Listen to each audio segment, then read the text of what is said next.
De plus en plus de personnes se retrouvent contraintes à recourir à l'aide alimentaire. Et dans une telle situation, difficile de penser à alimentation de qualité quand on vit dans la précarité. Pourtant, de nombreuses associations rappellent qu'accéder à une alimentation de qualité est un droit humain fondamental. Pour en parler, nous sommes avec Élodie Van Den Plas. Bonjour. Bonjour. Vous êtes organisatrice du festival Nourrir Bruxelles qui démarre aujourd'hui. Alors, on parle d'accéder à une alimentation de qualité. On dit que c'est un droit humain fondamental. Comment définir une alimentation de qualité ? Alors c'est vrai que quand on parle d'alimentation de qualité, c'est de se dire que on a besoin d'une alimentation qui a un apport nutritionnel important, un bel apport et une alimentation saine, de qualité pour toutes et tous. Et c'est vrai que le droit à l'alimentation, c'est selon la définition selon le pacte international relatif aux droits économiques, sociaux et culturels. Et c'est vraiment de dire qu'on doit avoir cette capacité économique aussi à pouvoir se procurer cette alimentation, donc pour toutes et tous. Donc ça veut dire que le premier frein, et on parle, et vous en parlez, des personnes précarisées, c'est le prix ? Oui, c'est essentiellement le prix, puisque quand on dit oui, on va aller se faire de la sensibilisation pour dire qu'il faut acheter des aliments de saison locaux, peut-être avoir des aliments sains et pas malsains qu'on peut trouver parfois dans les grandes enseignes ou dans la grande distribution. Non transformés en général. Non transformés de préférence évidemment.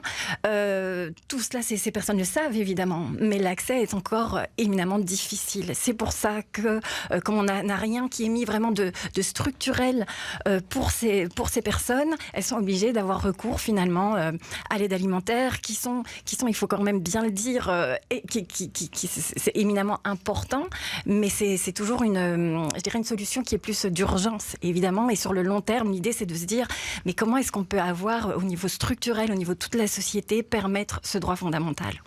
Et donc ça amène à deux leviers différents. Il y a une partie de sensibilisation, d'éducation aussi de tous les publics, de savoir à quoi ils ont droit et ce qui est le meilleur pour eux. Mais vous le dites vous-même, quand on est dans une forme de précarité, il faut mettre des priorités.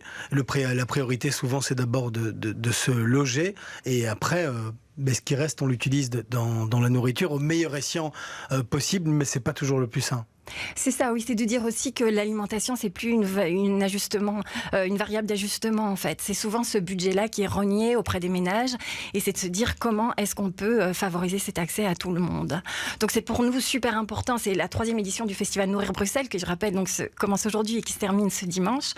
Et donc au cours de toutes ces éditions, on questionne ça énormément avec par exemple la Fédération des services sociaux. On a ici c'est Culture Game comme à la maison. On essaye aussi de les mettre tous en lumière, de se dire finalement il y a toutes des dynamiques de quartier qui sont là aussi pour favoriser cette solidarité entre mangeurs, mangeuses, et donc de permettre le festival Nourrir Bruxelles, et ça est fait pour ça, pour favoriser des espaces de réflexion, d'échange, des pistes de solutions, de propositions pour toutes et tous en faveur d'une agriculture durable et d'alimentation durable. Alors nous on a eu l'occasion d'en parler à plusieurs reprises dans ce studio même. Ces derniers mois, que ce soit le vrac, que ce soit le bio, le commerce équitable, ils ont tous connu un certain essor durant et dans les mois qui ont suivi la crise sanitaire. Est-ce que vous faites le même constat, avoir un petit peu ce sentiment que la grande majorité des gens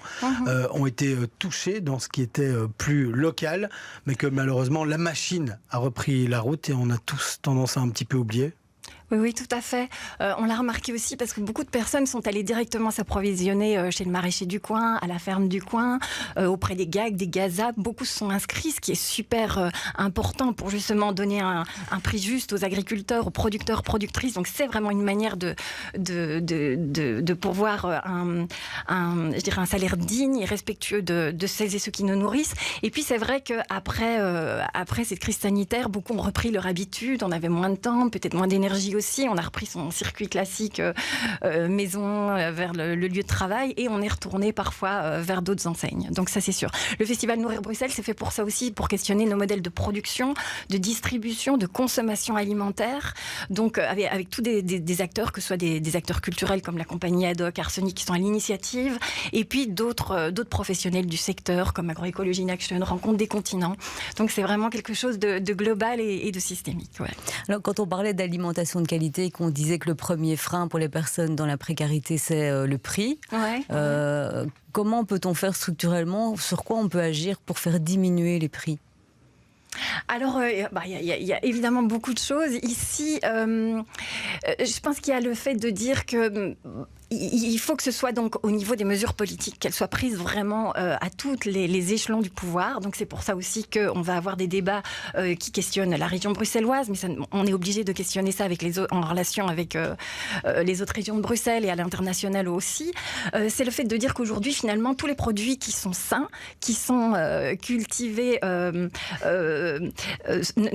sont peut-être un peu plus chers, mais tous les prix malsains, en fait, ont des externalités qui sont éminemment négatives sur la santé, sur la pollution des sols. Donc c'est un coût que finalement le contribuable doit aussi finalement payer par la suite.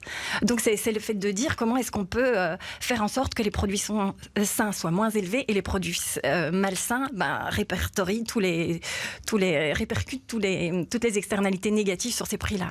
Alors on parle beaucoup de négatifs, il y a tout de même eu des avancées ici en région bruxelloise ces dernières années. Si je devais vous demander de pointer quelque chose de positif que vous avez remarqué ici à Bruxelles, qui se fait de plus en plus ou de mieux en mieux en ce qui concerne une alimentation équitable et saine?